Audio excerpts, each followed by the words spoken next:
আসসালামু আলাইকুম। আজকে আপনাদের মাঝে একটা বশীকরণ তাবিজ নিয়ে আলোচনা করব। বশীকরণ তাবিজ বলতে যে তাবিজগুলোর মাধ্যমে মানুষকে বাধ্য করা যায়, মানে বশ করা যায়, সেগুলাকে বশীকরণ তাবিজ বলে। যেমন ধরেন, আপনার স্বামী আপনার অবাধ্য, আপনার কথা শোনে না, তো তার জন্য যদি আপনি এই তাবিজটা করেন, তাহলে সেই স্বামী আপনার কথা শুনবে বা আপনার সাথে ভালো আচরণ করবে।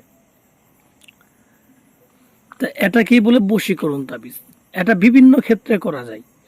যেমন আপনার একটা লোকের সাথে মেলাদিন থেকে সম্পর্ক আছে, অনেকদিন থেকে, তো এখন আর সেই সম্পর্কটা টিকতেছে না বা সম্পর্ক নষ্ট হয়ে গেছে। তো আপনি তার সাথে যদি পুনরায় আবার সম্পর্ক করতে চান আগের মতো, যে আপনি চাচ্ছেন সে নিজে থেকে আপনার কাছে আসুক, আপনার কাছে মাপ চাক বা আপনার প্রতি তার একটা ভক্ত হয়ে যাক গিয়া, তো এরকম কিন্তু এই তাবিজগুলো দিয়ে করা যাবে। এটা বিবাহিত অবিবাহিত সকলের ক্ষেত্রে করা যাবে, যে কোনো বয়সের মানুষের ক্ষেত্রে কিন্তু এগুলো করা যাবে। তো ভিউয়ার্স, এটা হচ্ছে একটা কুফরি বশীকরণ তাবিজ। আর কুফরি বশীকরণ তাবিজের একটা ক্ষমতা হচ্ছে, আলাদা ক্ষমতা হচ্ছে, এটা যে কোনো জায়গা থেকে করা যাবে, দূরে অথবা কাছে, যে কোনো জায়গা থেকে কিন্তু করা যাবে। তো ভিউয়ার্স, যারা এরকম সমস্যায় আছেন যে আপনার স্ত্রী আপনার কথা শোনে না, আপনার অবাধ্য, অন্য জায়গায় পরকীয়া করে, তো আপনি যদি আপনার স্ত্রীর জন্য করেন এটা, তাহলে আপনার স্ত্রী পরকীয়া ত্যাগ করবে এবং আপনার কাছে চলে আসবে।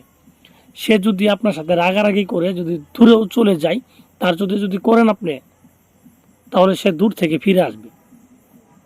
তো একইভাবে যদি কোনো ভাই তার বউয়ের জন্য করে, হ্যাঁ, যে আমাদের বউ বোন বা চাচা চাচি যে কাউকে করা যাবে এটা। এটা শুধু যে স্বামী স্ত্রীর ক্ষেত্রে হবে এরকম না, যে কোনো লোককে আপনি করতে পারবেন। প্রেমিকা হইতে পারে, প্রেমিক হইতে পারে, যে কারোর জন্য করতে পারবেন। কারণ এটা কুফরি তাবিজ, এটা এখানে কোনো শর্ত নাই, এটা যে কারোর জন্য করা যাবে।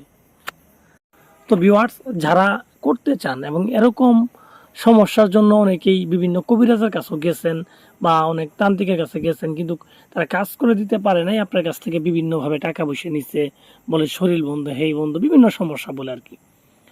তো আমি বলি আসলে এগুলো কোনো কিছুই নেই। কুফরি তাবিজ করলে শরীর বন্ধ থাক, রাশি সমস্যা থাক, এগুলো কোনো বিষয়ই নেই। এগুলো হচ্ছে এক ধরনের বাহানা। আর যে তাবিজে কাজ করবে ওইটা আপনার যে কোনো লোকের ক্ষেত্রে কাজ করবে। কারণ প্রথমে বলছি এটা একটা কুফরি তাবিজ। এত কুফরি তাবিজ কোনো শক্তি মানে না, কোনো ব্যক্তি মানে না, কোনো ধর্ম মানে না।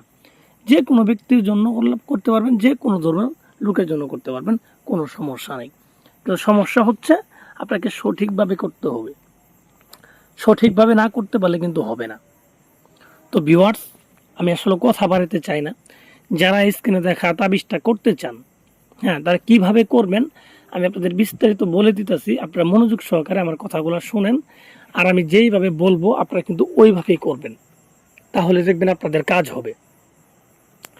তো ভিউয়ার্স, এটা প্রথমত আপনি যে কোনো মঙ্গলবারের দিন লিখবেন।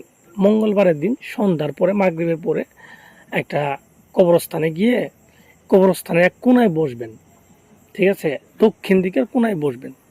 বসার পরে আপনি একটা সাদা কাপড় বিছিয়ে সামনে মোমবাতি আগরবাতি ধরায়ে, ঠিক আছে, গোলাপ জল ছিটায় বসবেন। নিজের শরীরে সুগন্ধি আতর লাগায় বসবেন। বসার সময় এই তাবিজটা লেখা শুরু করবেন। তাবিজটা লিখবেন একটা সাদা কাপড়ের উপরে গোলাপ জল আর মেশক জাফরান মিশ্রিত করে একটা কালি বানায়। তো স্ক্রিনে যেভাবে লেখা আছে তাবিজটা, ঠিক সেইভাবে আপনার তাবিজটা লিখবেন। এবং অবশ্যই লেখার সময় মুখের মধ্যে আপনি মিষ্টি জাতীয় কোনো কিছু দিয়ে রাখবেন বা মধু দিয়ে, তারপরে তাবিজটা লিখবেন। আর যার জন্য লিখবেন অবশ্যই তার কথা মনে মনে ভেবে তারপরে তাবিজটা লিখবেন। তো এইভাবে তাবিজটা লেখা কমপ্লিট হইলে দুইটা তাবিজ লিখবেন একইভাবে। তো লেখার পরে, হ্যাঁ, যাকে বশ করতে চান তার নাম আগে, তারপর তার বাবার নাম দিবেন, তারপর আপনার নাম, আপনার মায়ের নাম, এগুলো দিবেন। ছেলের ক্ষেত্রে বাবার নাম, মেয়ের ক্ষেত্রে মায়ের নাম। দুইটা তাবিজের নিচে কিন্তু এই নামগুলো সুন্দরভাবে লিখে দিবেন। তো লিখে দেওয়ার পর তাবিজের মধ্যে আতর আতর দিবেন, চতুর্থ সাইডে আতর দিবেন, আগরবাতির ধোঁয়া দিবেন। এভাবে দেওয়ার পরে আপনি কি করবেন, হ্যাঁ, তাবিজটা সুন্দর করে মোড়ায় লাল সুতা দিয়ে পেঁচাবেন। পেঁচানোর পরে আপনি দুইটা তামার মাদুলিতে ভরবেন। তামার মাদুলিতে ভরার পর আপনি তাবিজ দুটাকে নেবেন ডান হাতে। ডান হাতে নিয়ে যার জন্য করছেন তার নাম তিনবার বলে তাবিজের উপরে তিনটা ফু দিবেন। ফু দেওয়ার পর একটা তাবিজ আপনি নিজে ব্যবহার করবেন বাম হাতে, যাই লিখবে তাই বাম হাতে ব্যবহার করতে হবে। আরেকটা তাবিজ আছে যে এই তাবিজটাকে আপনি যে কোনো একটা ছাগলের, কালো ছাগল, এক কালারের কালো ছাগলের গলায় বেঁধে দিবেন। ঠিক আছে, 3 দিন বেঁধে রাখবেন ছাগলের গলায়, তাহলে দেখবেন সেই ব্যক্তি আপনার পিছে ছাগলের মতো ঘুরবে, একেবারে ছাগলের মতো হয়ে যাবে।